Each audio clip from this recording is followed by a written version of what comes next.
welcome to this explainer. You probably think you make your financial decisions using pure, cold logic, right?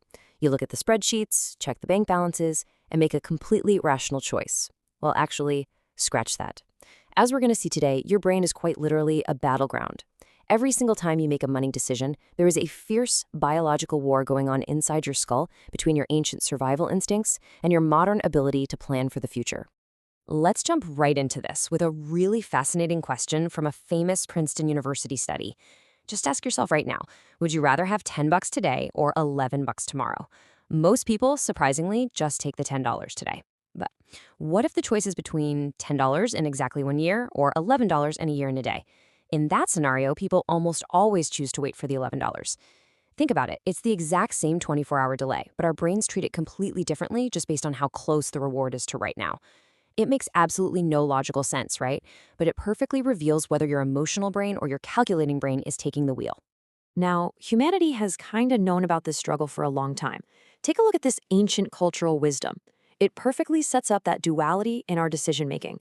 For centuries, philosophers and theologians have recognized that patience isn't just a virtue. It's literally the bedrock of long-term stability. Adam Smith, one of the earliest economists, actually called this self-command. That incredibly tough ability to just hold off on present pleasure so you can get a way bigger payoff down the road. Fast forward to today, and you can contrast that ancient proverb with this modern insight from Warren Buffett. He says he often makes more money snoozing than when he's active. It's a brilliant way of pointing out that a patient planner mindset usually yields the highest financial returns. So whether we're talking about ancient proverbs or modern Wall Street advice, they both hit the nail on the head. Patience pays off massively. But if it's so profitable, why on earth is it so incredibly hard for us to just maintain it? Well, there is actually a scientific name for the exact moment a cautious saver turns into a reckless spender. It's a concept called hyperbolic discounting. Think of it like this. When a reward is far away, we are these totally rational planners. We want to save for retirement, we want to invest. But as soon as that reward, like, say, a brand new car or a luxury vacation, gets closer to the present moment, boom, our preferences completely flip. The distant becomes instant, and our inner planner gets totally hijacked by our inner doer. And here is where the literal biological battle plays out in your head. In one corner, we have the prefrontal cortex. This is the newer part of your brain that evolved, maybe 30 to 50,000 years ago. It handles the heavy lifting, long-term planning, abstract reasoning, and patience. And in the other corner, the limbic system, specifically the midbrain dopamine system. This is a much older, primitive part of your brain that just screams for instant gratification. Honestly, it's basically a toddler with a credit card. And these two systems are constantly duking it out for control over your wallet.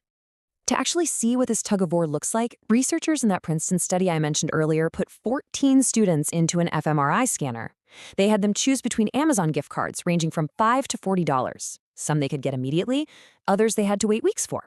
And the scans were mind-blowing. Whenever an immediate reward was on the table, the emotional centers, that limbic system, lit up like a Christmas tree. But when the students chose to delay gratification, the prefrontal cortex fired up instead.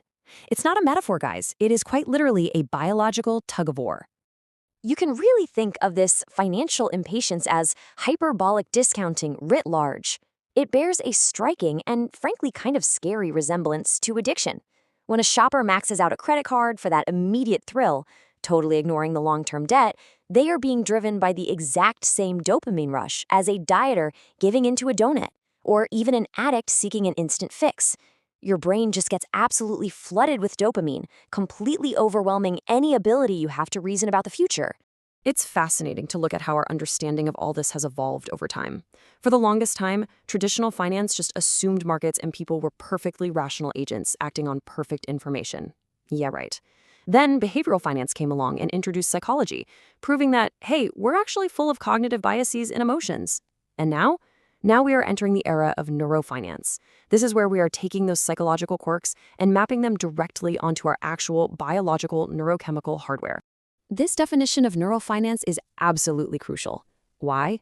Because it takes the psychological biases we all know we have, like getting way too confident during a bull market or completely panicking during a crash, and grounds them in hard, observable brain circuitry.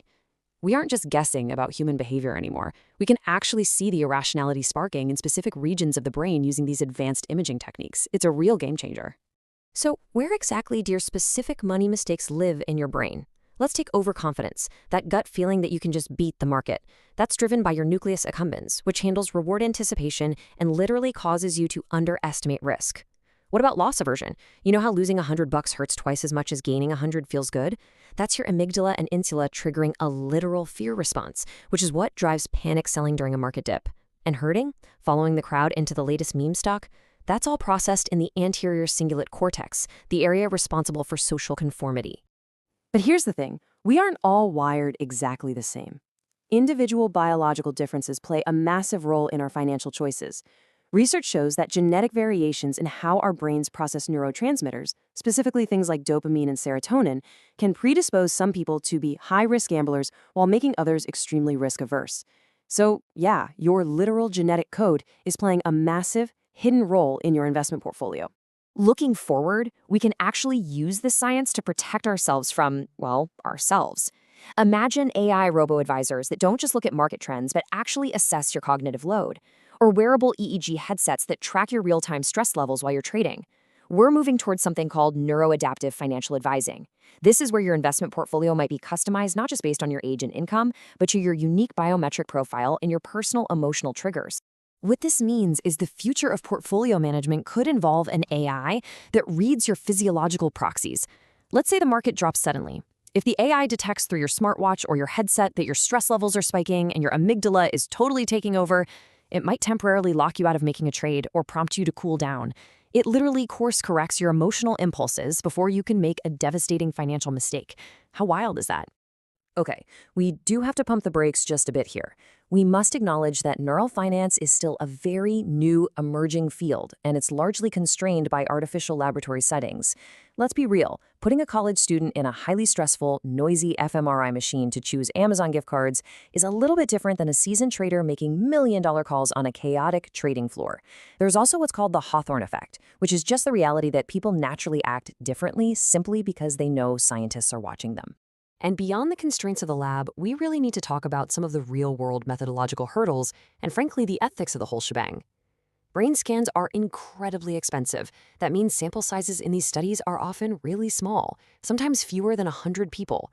On top of that, there's a very serious conversation happening right now about how this data could be weaponized. If a financial firm figures out exactly how to trigger the dopamine pathways of susceptible populations, they could theoretically market high-risk products directly to them. It opens up some massive questions about privacy and what happens to our most intimate neural information. So, as we wrap up this explainer, I want to leave you with a bit of a challenge. The next time you're faced with a financial dilemma, whether you're clicking buy on a stock, maxing out a credit card, or deciding how much to save for retirement, just pause. Recognize that intense, biological neurochemical battle happening right there inside your skull.